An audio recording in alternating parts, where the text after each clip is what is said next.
Hello students, in continuity of chapter 5, today we are going to study about polygenic inheritance, pleiotropy and sex determination in detail. First, we are starting with polygenic inheritance. Now, as you know very well, Mendel's work in the field of genetics actually studied mainly described those traits that have distinct alternate forms. It means that one is dominant and another is recessive, like flower color, which are actually either purple or white in color. But it is not enough for study. If you look around you, surrounding you, there are many traits which are not so distinct in their occurrence. It means like dominant and recessive only, but are spread across a gradient. Variations are observed here. If we take example in human, suppose it is height, it is not like only tall or short people. Fixed height is observed, either tall or short. Actually two distinct alternative of height, but a whole range of possible height is there. Such traits are generally controlled by 3 or more genes and are thus called polygenic traits. So simply the meaning of polygenic trait means it is controlled by 3 or more than 3 genes and allele. Not only like that capital and small, dominant and recessive like earlier experiments. Besides the involvement of multiple genes, polygenetic inheritance also takes into account the influence of environment. Let's take example of human skin color. It's a classical example of study of this topic. In a polygenic trait, the phenotype reflects the contribution of each allele. It means that the effect of each allele is additive here. To understand simply this example, let's assume that 3 genes like capital A, capital B and capital C control skin color in human with the dominant form. As you know very well, capital A, B and C, they are responsible for dark skin color, and the recessive form, it means small a, small b and small c, it is responsible for light skin color. So these 3 alleles or alternative form of genes, all capital A, capital B and capital C, it represents dark skin color, and the recessive form like small a, small b and small c, it represents light skin color. If we talk about genotype and considering all 3 dominant alleles, so one of this genotype is all capital traits. It means capital A, capital B and capital C, capital C. It suggests darkest skin color. It means maximum pigmentation is deposited here. That's why it is darkest skin color. If we consider all 3 recessive alleles in pair, that is small a, small b and small c. So opposite characteristics is observed, that is lightest skin color. It means minimum deposition of pigment is observed here.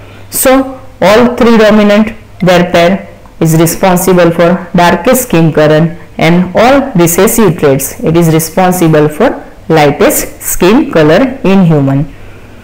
As expected, the genotype with 3 dominant alleles and 3 recessive alleles, we will have an intermediate skin color.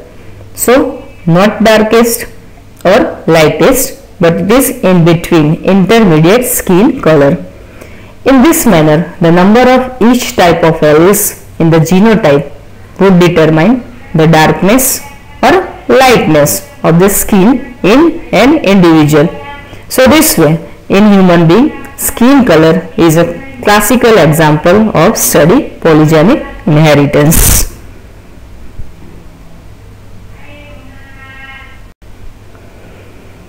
Pleiotropy.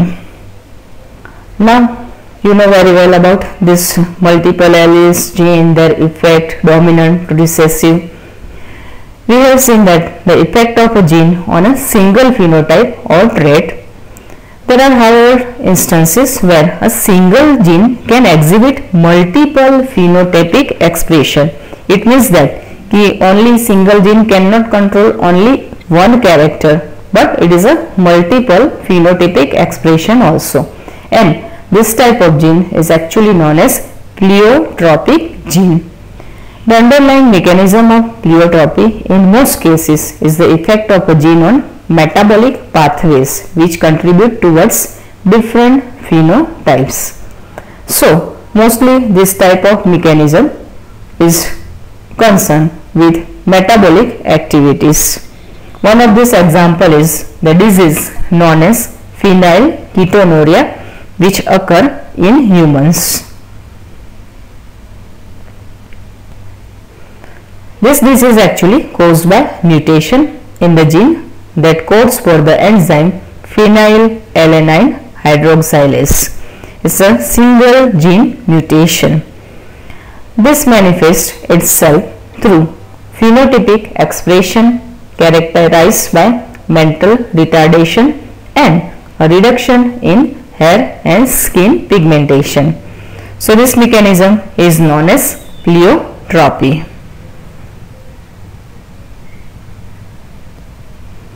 Sex determination. As you know, some organisms they are unisexual, some are bisexual. Okay? The mechanism of sex determination has always been a puzzle, but it was before the study of genetics. Nowadays, it is very well understanding that what is sex determination and how it is determined in different organisms. The initial clue about the genetic or chromosomal mechanism of sex determination can be traced back to some of the experiments carried out in insects. So, earlier experiments which were conducted on insects to study sex determination exactly. In fact, the cytological observations made in a number of insects led to development of the concept of genetic or chromosomal basis of sex determination, and it is very important to study. Scientist named Hanking in 1891 could trace a specific nuclear structure all through spermatogenesis. It means that at the time of sperm formation in few insects, and it was also observed by him that 50% of the sperm received this structure after spermatogenesis, but other 50% sperm did not receive it. So, half of the sperm, 50% is receiving such a type of structure, and rest of 50% sperm they are not getting this. Hanking gave a name to this structure as a X body, but at that time he could not explain its signification. So, significance was not explained by Hanking. Further investigation by some other scientists led to the conclusion that this X body of Hanking was in fact a chromosome, and that is why it was given the name X chromosome. So, X body represented by scientist Hanking, nowadays it is known as X chromosome. It was also observed that in a large number of insects, the mechanism of sex determination is of the X0 type. It means that all X bear an additional X chromosome beside the other chromosome, which are known as autosomes. So, sex chromosome as well as autosomes both are present in organisms. On the other hand, some of the sperms bear a X chromosome where some do not. Eggs fertilized by sperm having an X chromosome become female, and those fertilized by sperm that is not having an X chromosome become males. So two possibilities are there. Either egg is fertilized by sperm having X chromosome, it is female progeny, and egg is fertilized by sperm not having X chromosome, it is male. Now, by understanding this point, can you think the number of chromosomes in the male and female are equal or not? Logically, you can apply this study method and you can understand either it is equal in male or female in living organism, insect, human being or some other organism. Due to the involvement of the X chromosome in the determination of sex, it was designated to be the sex chromosome and the rest of the chromosomes were named as autosomes. It means that in living organism, two types of chromosomes are observed. First, sex chromosome, and rest of the chromosomes, they are known as autosomes. In the example of grasshopper, it is having X0 type of sex determination. It means that here the male have only one X chromosome and autosomes, but in female they are having not only single X chromosome but two X chromosome, they are in pair, and that's why this type is known as X0 type, and it is observed in grasshopper. These observations led to investigation of a number of species to understand the mechanism of sex determination in animals as well as in plants also. In a number of other insects and mammals including mankind, XY type of sex determination is seen where both male and female have same number of chromosomes. As we know, in human being 23 pairs of chromosomes are there. Out of this 23 pairs, 22 pairs they are autosomes and 23rd pair is sex chromosome. Among the males an X chromosome is present, but its counterpart is distinctly smaller and it is known as Y chromosomes. In female, X chromosome they are in pair. It means that in female genotype is XX. In male it is XY. And if we talk about autosomes, in males and females they are having same number of autosomes.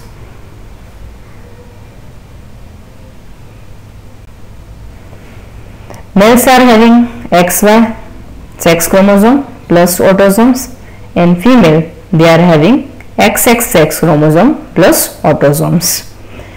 In human beings and in Drosophila, the males have one X and one Y chromosome, it means genotype XY, and in female X it is in pair, it means that XX chromosome. So autosomes are equal in both male and female. Only difference is what? That is sex chromosome. In male it is XY and in female it is XX type. In the above description, you have studied about two types of sex determination mechanism, mainly that is X0 type in detail and XY type like in human being in detail. Now you have clear idea about what is difference between sex determination type, that is X0 and XY in different organisms. But in both cases, X0 and XY, males produce two different type of gametes. One possibility, that is A, either with or without X chromosome. Second possibility B, some gametes with X chromosome and some with Y chromosome. So gametes, they are having two type of possibility. They are having X chromosome or not, and they are having some number of X chromosome as well as Y chromosome.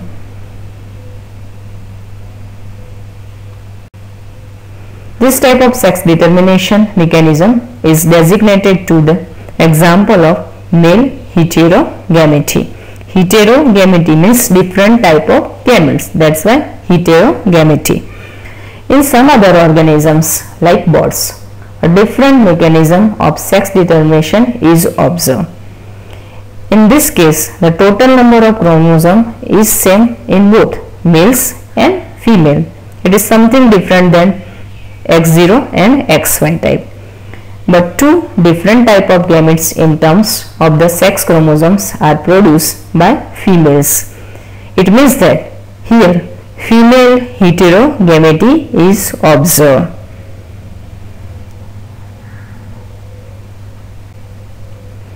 In order to have a distinction with the mechanism of sex determination is described earlier, the two different sex chromosomes of a female bird has been designated to be the Z, capital Z and capital W chromosomes here. In this organism, the female is having one capital Z and one capital W chromosome. That's why it is a heterogamety. And where male is having a pair of capital Z X capital Z type of sex chromosome. It means that in female genotype is capital Z capital W and in male the genotype is capital Z capital Z.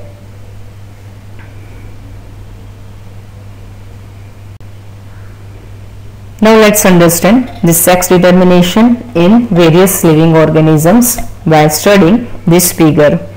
In this figure you can see in ABC type different organisms and their sex determination. In first figure, A figure, you can see in human being how sex is determined. Now as you know very well, in male it is XY type of genotype, in female it is XX type of genotype. So in human being, capital X capital Y it suggests male and capital X it means that it is female. In B figure, here we can see in Drosophila how sex is determined. Here like human being you can see in male again capital X capital Y like human being, and female capital X type of genotype or composition is there. C figure, it is about birds. In birds actually, in female they are having capital Z capital W type of dissimilar chromosomes, but in male capital Z it means that two similar type of chromosomes are observed. So this way in figure A, in human being capital X capital Y male, capital X female. In Drosophila capital X capital Y male, capital X female, and in birds capital Z that is male and capital Z capital W is female bird. So in various organism, various type of genotypes or method of sex determination is observed in nature.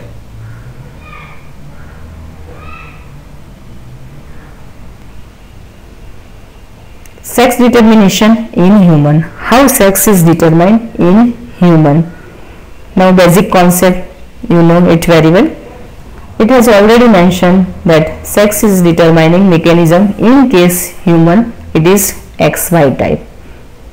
Total number of chromosomes, there are 23 pairs. Out of this 22 pairs they are autosomes and same in male and female. 23rd pair of sex chromosome it is different. In female it is capital X and in male it is capital X capital Y. During spermatogenesis among males two type of gametes are produced. 50% they are carrying X chromosome and rest of the 50% they are carrying Y sex chromosome. So two possibilities of gametes are here, either capital X or capital Y. Females they produce only one type of ovum with X chromosome because in genotype of female both chromosomes are same capital X. So at the time of egg formation all of eggs they are of same kind, one type is having capital X and one egg is produced, it is having capital X. There is an equal probability of fertilization of the ovum with sperm. carrying either X or Y chromosome. In case the ovum is fertilized with sperm carrying X chromosome, it means that's X cross X. Then zygote develops into capital X, that is female. Another possibility, if egg having X sex chromosome, it is fused with sperm having Y sex chromosome, at that time zygote is formed, that is capital X, capital Y, and it is male progeny. So two possibility, either capital X female or capital X capital Y, that is male offspring in human.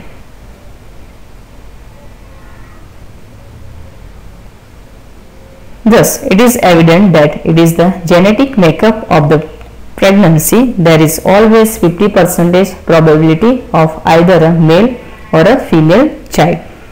Now it is clear about this sex determination mechanism in human.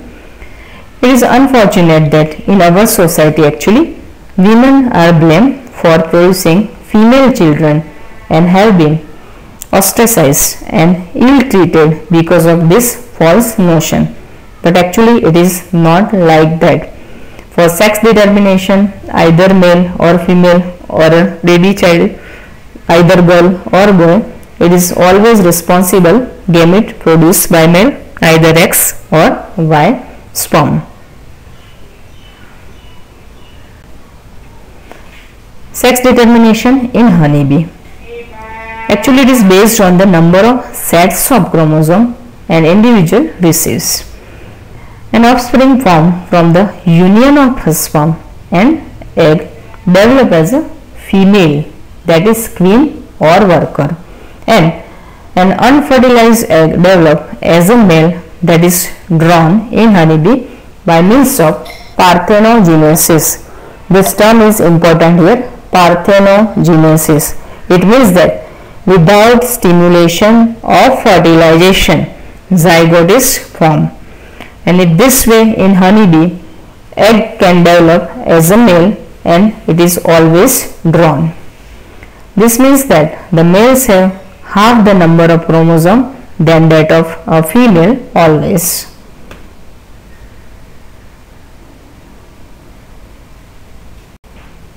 The females are diploid here having 32 chromosomes, and males they are haploid here only having 16 chromosomes. So females are having double chromosome comparatively, male females 32 and male 16. This is called as haplodiploid sex determination system. It's a different type of sex determination and has special characteristics feature such as the males produce sperms by mitosis. In mostly living organism, sperms they are produced by meiosis process, but here something is different. Rare examples are there where sperms are produced by mitosis here, and they do not have father and thus can't have son, but have grandfather and can have grandson. Once again, it is very interesting statement. What is it? The male here, they are not having father and thus can't have son, but have a grandfather and can have grandson. So this type of example is rare example of sex determination observed in honeybee.